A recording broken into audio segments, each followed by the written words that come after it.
stone. I just don't know where I can go. Fun's getting low. Winter is a coming fast and colder than the last. Pity for me, cold as can be. When breezes blow with ice and snow, no wonder then I sing time and again. Welcome to Sparky on Ice, the coldest podcast on the internet. Today is April 7th, and this is episode number 5. Well, I'm back after a week. Hope everybody got caught up with all the previous 4 episodes, so we can move on from there. Like I said, today is April 7th, and I have been on the ice for 82 days. The weather today was somewhat sunny, with a high of 7. A virtual heat wave, if you will, considering earlier this week we hit negative 25 for a high. And that's part of the problem of living here, is the fluctuations in weather. Like 2 days ago, I had to wear all my thermals, plus my big red coat, which is part of my ECW gear, and my bibs, which are really heavy, just to go outside for an hour, because we had some work to do outside, and I completely, my face was frozen, my eyelashes froze together, and yeah, that was fun. If you blink too long outside, you will freeze your eyelids shut. That's a good feeling. And yeah, it was just downright cold. Negative 25 with a roughly negative 47, 48 wind chill is not good for your body. Yeah. Anyway, yeah, that's a big deal. And now today it's 7 degrees, and I went out this morning to breakfast, and I had put on my thermal gear under my clothes, and by the time I got back, I was so hot. I'm like, oh, what the hell? This is insane. It's so hard to adjust for the weather here, because my room has a window, but it's covered, because otherwise it lets in too much cold.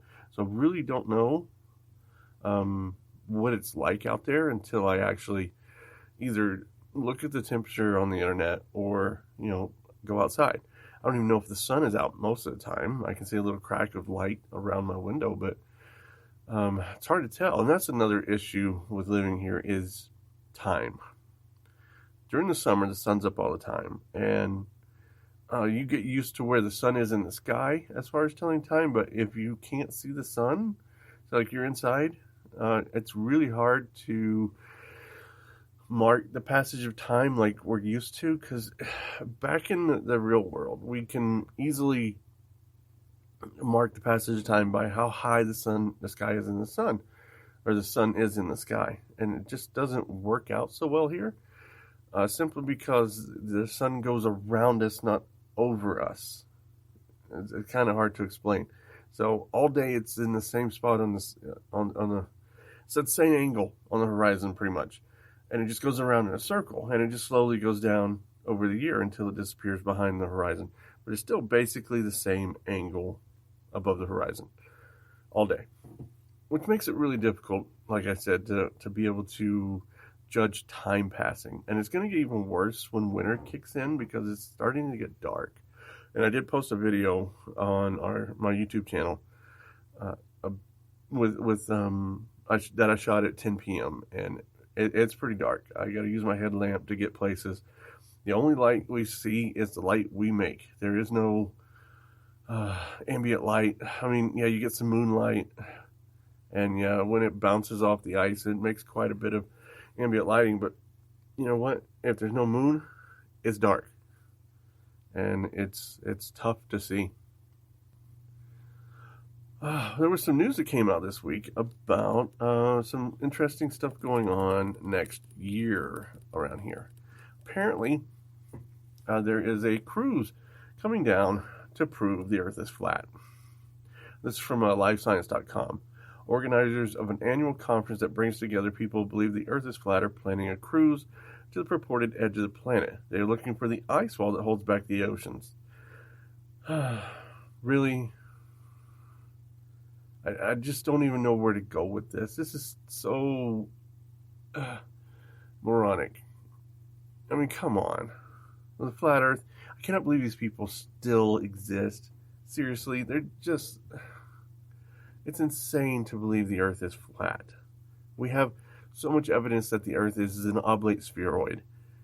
GPS, which I assume they're going to use, wouldn't work the same way on a flat earth. We would only need 3 satellites on a flat earth, and we have hundreds of satellites for GPS because it's not flat. It's roundish. And so here's what's going to happen. They're going to come down, and I see what they're going to see. They're going to see the continent. They're going to see these ginormous mountains, and they're going to say, oh, there's the ice wall. And that's going to prove the theory. I guarantee they're going to use the fact that you can only see these big old mountains, 100 miles inland, as evidence of an ice wall. And they're not going to go past these mountains because they're going to be like, well, you can't go past them. They're too big. It's a big wall. No. There's a South Pole on the other side of those mountains. They don't get that. Yeah, that's exactly what's going to happen. I guarantee it. And, I'll still be here. I may even actually be here when they get here. It depends on the timing. And I hope they come into McMurdo Station. Because, I would love to just have them actually talk to actual scientists here on station. But I know they won't because that would prove them wrong. And they can't be proven wrong. That's just insane. Anyway, that's enough on that. I don't want to spend too much time on flat earthers. They're just insane. We did have some interesting training earlier this week. We had what's called an MCI, which is mass casualty incident. And what it is, we only have 2 official medical staff people on station for the winter. So what they do is they recruit people throughout the station who are willing to do hospital-like things.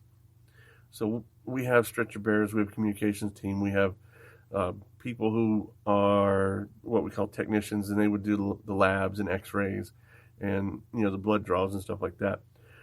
We have supply people that are willing to do the pharmacy and stuff like that. But my team that I joined on is what's called the Auxilary Team. And the doctor basically says we're mini doctors. And that our training is to evaluate and stabilize patients. And this is just in case there's there's an incident that is too big for the 2 doctors to handle. So if more than 2 people are hurt in an accident, then yeah, that's just too much for 2 doctors to handle. If there were like one of the vans rolled over or something like that, and 6 or 7 people got hurt, well, that's just too much. So they need people that are willing to step in and take over some of their duties. Some of the stuff I'm going to learn out of this is I'm going to learn how to put in IVs. I'm going to learn how to triage. I'm going to learn how to evaluate and stabilize and treat certain things in an emergency basis, basically trauma issues, and until the actual doctors can get freed up enough to come and do their job. So we're there basically to keep them alive in the hospital, make them comfortable as possible, and just move on from there. It's real fun. I'm really enjoying the training I'm getting. A lot of it was repeat. The early stuff was really a repeat of like my first responder training when I was in my early 20s. So that stuff's pretty easy. Like, we did CPR the other day, but we also learned how to intubate, and I had never done that before. So that was interesting. So learning how to stick a tube down someone's throat. Yay, fun. But yeah, that's good stuff there. I'm really enjoying that, and hoping I never have to actually put that to use. But it'll be fun. Well, there was also something else that happened this week, and this sort of stuff happens back in the States too, but I think here it's more pronounced, or more, not necessarily pronounced, but it's a bigger issue here, and that is when you have a bad day. And I had one earlier this week. I had one of those days where I just didn't get done what I wanted to get done and what I needed to get done. So it was kind of frustrating to me. Granted, I understand there's the facts here that everything takes longer. You have to dress differently. You have to do things differently. You have to think things through more thoroughly because you just don't have the resources that you have in the real world. And earlier this week, I was working on some stuff and I just couldn't get my stuff together. It was one of those really frustrating days you have every once in a while where nothing seems to go right. And I think it's a bigger impact here because, you were the only thing that is stable here. You're the only thing that really makes things work. And throughout the day, you think about how things are going and you question, am I right for this place? Is this really the place I should be? And it starts pulling into things like imposter syndrome and self-confidence. But the next day goes much better. And you rebound from it. And you're like, yeah, maybe I am, built well for this place. I've trained for this place. This is where I feel like I'm supposed to be. But I have those days occasionally where you're questioning everything about being here. And it's tough. It is really tough on those days to remain positive. And, sometimes you just need to go to your room and chill and just think about what you're doing here. And that leads me into a second thing I wanted to talk about, and that's the kind of people that are here. And there's essentially two types of people that come down here. There are people like me who come down that are not necessarily dedicated to the cause, but understand the concept that we're here to make this thing work. And, we need to make sure that the next team that comes in has it, the same or better than we had.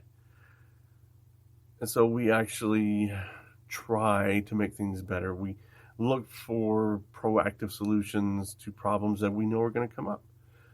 And then there's a second kind of person that comes down. And those are the vacationers.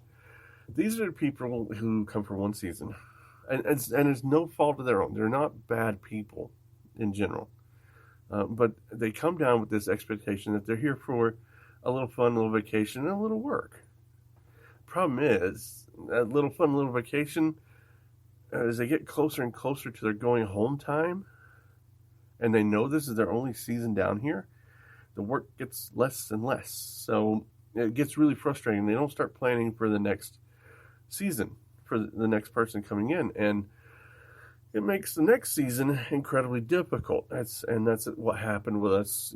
I explained a couple episodes ago about Willie Field, how the summer crew did not plan properly for the winter crew to go in and take out the lights.